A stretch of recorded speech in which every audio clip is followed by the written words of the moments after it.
What effectively the RSF is doing is living within and relying on a culture of global and national impunity that has allowed them to attack and kill the people of Sudan without any accountability whatsoever.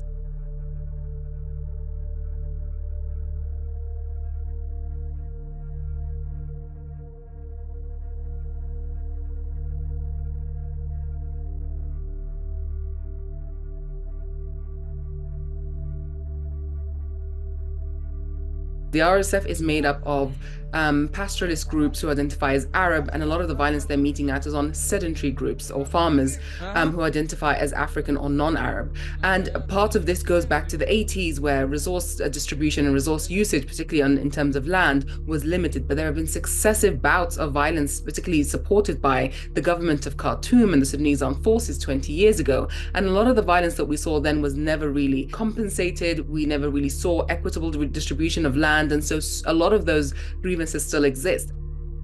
Getting control of al-Fashir is for the RSF important to shore up the western border of Sudan and their supply routes for fuel and weapons, mostly coming in from the United Arab Emirates, that transit through Libya, Central African Republic, Chad, and parts of South Sudan. When you speak to diplomats, when you speak to decision makers, particularly in Western capitals, they tell you that privately they're having conversations with particularly the United Arab Emirates, which has been the main weapon supplier of the RSF, but it doesn't seem like they're getting much traction there. Publicly, they're saying nothing. A lot of the statements that are being released by the UK, the US, the UN, the AU, the Intergovernmental Authority on Development, which is the regional bloc that Sudan is part of, or the European Union, all of these institutions and countries are not naming the United Arab Emirates and not naming the types of violence that we're seeing. So the people of Darfur are effectively alone.